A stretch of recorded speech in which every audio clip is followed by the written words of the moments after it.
President Lee, President Kim, dear ALIA members, and honorable guests. I am Eugene Yang, Associate Professor from Taipei National University of the Arts, or TNUA for short. Sometimes our students make fun of the university's name by TUNA, which might be easier to remember. It's my tremendous privilege to present what we've done in TNUA for sustainability in theatrical production. Before that, I would like to brief you all on TNUA. Here are some basic information about Taipei National University of the Arts. In TNUA, there are 7 schools and 1 special program.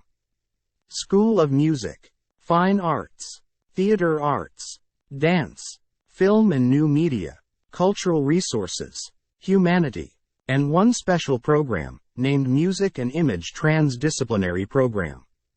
And there are also 7 research centers in TNUA. Center for Traditional Arts, Center for Arts and Technology, Performing Arts Center, Center for Arts Resources and Educational Outreach, Computer Center. The picture here is actually my Python coding practice. Library, and Kwandu Museum of Fine Arts. TNUA sits around Kwandu Plain, where the Gwandu Nature Park is the major stopover site for migrating birds, as well as an important breeding ground for many species. Egret grassland in TNUA's campus is a beautiful garden without too many flowers but with 3 buffaloes growing. TNUA has been hosting their living for many years. The resident buffaloes started with the request from the performance presented by an Indian-Singaporean artist in Campus 2005. The 3 buffaloes have become sightseeing attractive to countless visitors. TNUA even held a naming vote activity for the buffaloes, and there is an official Facebook to record their lives. 1 buffalo names Omega Shoutman, from Digital Monster or Digimon. TNUA has been advocating the SDGs for years, and it held the first International Forum for Art and Sustainability of Taiwan in December 2022.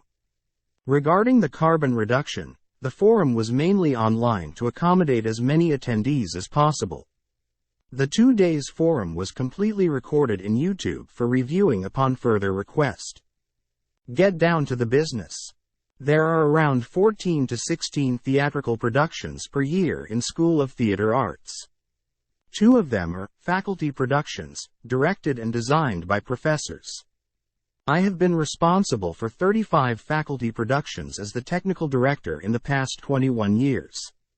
Even with limited budget, the directors and the set designers usually want the scenery to be splendid or full of magic. In addition to handling scenic construction and decoration, I often invented some tricks or automation if necessary. The scale of the productions depends, but the concerns are the same. How to build the set with limited resources and budgets. How to deal with the waste disposal. Is there a way to establish the system of sustainability for theatrical productions? I want to present a theory, recently invented by myself. It's called Trinity in Sustainability.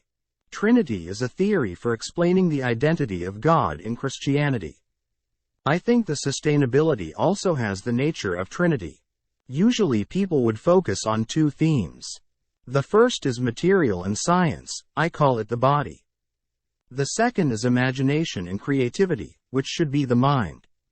But don't ignore the third, which I believe is the most important, the soul.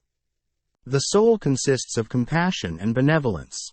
If we don't have sincere feelings for sustainability, it's fake. Even we own the knowledge of material or science, even we are creative, our behaviors won't persist unless we ache for sustainability from the bottom of our hearts. Usually we utilize the stock scenery, either the platforms or the flats, to save the budget and reduce the waste. However, this utopia seems to exist only in limited examples. Most of the theatrical designs are creative and unique. The designers would try their best not to repeat themselves or clone others' ideas. The reality is cruel without the rationality. But, how could that be possible? Only use the stock scenery to create the stage illusion. Let's take a rocket speed look at the theatrical productions in TNUA again. And this is the reality. These are some pictures for scenic strikes. And I believe nobody would feel nothing when facing the reality. In our drama school, there are 3 recent productions. By coincidences, using the styrofoam to build their sets. I hate styrofoam, because it would produce a lot of particles and waste. In spite of its mess, styrofoam is still the first choice for building the irregular or curved surface. Quite a lot of styrofoam was passed from one production to another, until one day I found the parking lots near my complex studio was stacked with lumps of styrofoam. I called the vendor and checked if the used styrofoam could be recycled. The answer is yes, but under certain circumstances. The styrofoam has to be clean, without stains, glues or any foaming agents. In that case, the recycled styrofoam could be remade as secondary plastics. I asked the students in charge to get rid of the substance unwanted and keep the clean styrofoam for further usage.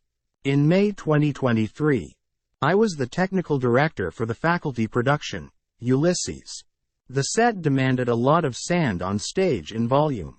In addition to finding the substitute for real sand, I utilized the styrofoam gathered from previous productions before trashed. The lump of sand had 3 layers. The stuffed layer mainly consisted of broken styrofoam bundled by recycled bags. And the next was the muslin layer, which created the partition in between. On top of the muslin was the sand itself. You might wonder, why bother? Why not just use the real sand? I will come back to this topic later. Speak of the devil.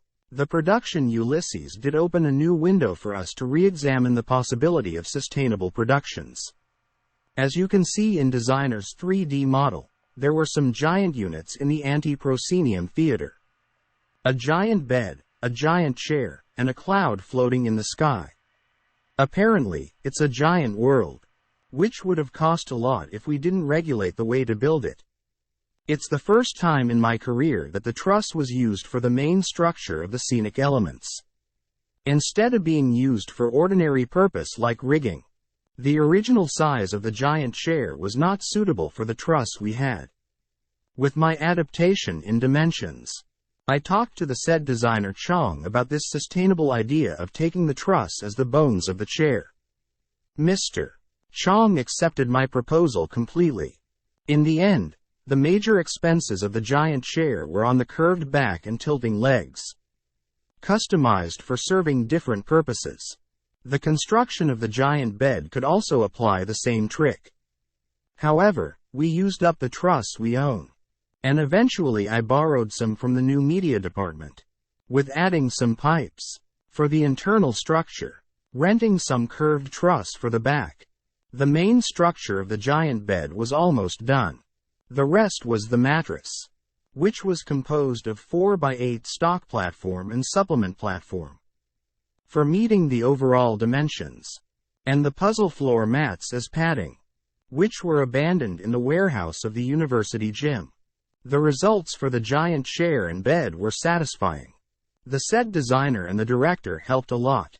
Without the consensus towards the sustainability, the process of negotiating the dimensions could be a nightmare. The truss and the stock platform saved a lot of money, and the former did open a new era of scenic construction. I hope you still remember there is a floating cloud in Ulysses. There were 2 things making the experience special.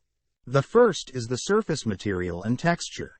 After several experiments, we decided to use the translucent paper, some commonly consumable material, for design departments, from the students' homework and drafts, which would become garbage eventually. At the end of the formation, I run out of the paper and called for help on Facebook. It drew attention of a generous lady who graduated from our school 30 years ago. She donated a lot of working drawings with which she was design assistants for some of our faculties. The lights emitted from inside of the cloud created astonishing and theatrical effects. The second special was the construction, since the cloud had to expand and contracted during the performances. After the research, I applied the mechanism, Hoberman sphere, to do the job. In most of my mechanical designs, The basic construction of the frame was steel tubing welded together. For sustainability, I constructed the frame without welding but with bolts and nuts only. After the strike, not only the mechanical parts and the pulley tracking components were stopped, but the steel tubes were also stored for the future.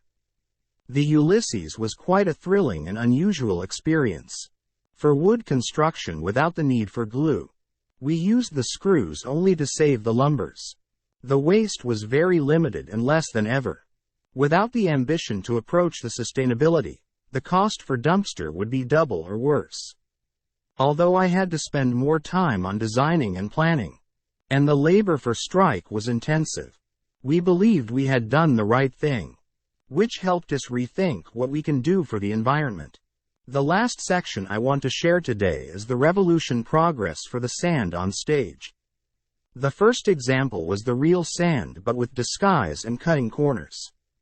In the production The Merchant of Venice, I had to create a rectangular sand beach. By estimate, the total weight of the sand would be more than 4 tons.